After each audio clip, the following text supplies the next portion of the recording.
Анастасия Чичарина повторяет элементы танца перед прогоном. Девушка жила и училась в Йошкар-Оле, поэтому марийские пляски даются ей намного проще, чем всем остальным артистам балета. Изучала я его практически с 4 лет. Естественно, я в нем родилась, жила вместе с ним, воспитывалась. Ты общаешься, естественно, с людьми, ты знаешь их язык. И вот это вот общение, оно помогает тебе перенять характер.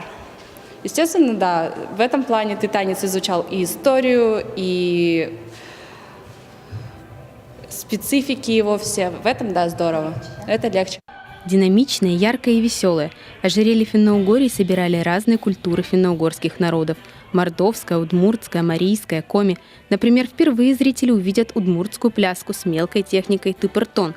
Количество танцев в программе столько, что артисты кое-как успевают перестраиваться с одного на другой.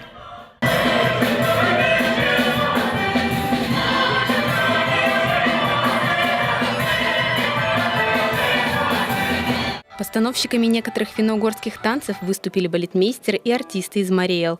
Для балетной труппы это был первый опыт. Хотелось в каждом танце выразить настроение и характер каждого родственного народа. У нас такого не было. У нас есть зарубежная Финно-Угория. Там вошли такие народы, как Эстония, финны и венгры. А здесь уже культура Поволжья, она сочетается и с какой-то татарской традицией. То есть есть такие оттенки и танцевальные, и музыкальные. Для хоровой труппы материал оказался абсолютно новым. Пришлось учить правильное произношение звуков на разных финно-угорских языках. К слову, сложнее работать пришлось с удмуртским языком, хотя он намного ближе к коми. Учить было достаточно интересно, я бы сказал, несколько сложно. Какие-то, конечно, препятствия встречались, но они относятся к правилу произношения звуков, фонетики языка. Но нам помогали наши коллеги из государственных ансамблей других регионов финно-угорских. То есть они приглашались к нам, мы для них начитывали это все, они нам это начитывали, и таким образом мы справились с задачей. Вокальный материал подбирали тоже сотрудничая с коллегами родственных регионов.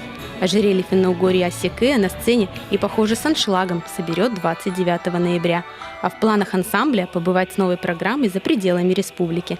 Там, где культуру этих родственных народов, возможно, и не знают. И, например, в том же Мариэл или Удмуртии. Ольга Ладыгина, Анастасия Чернина, Алексей Паршуков, телеканал Юрган.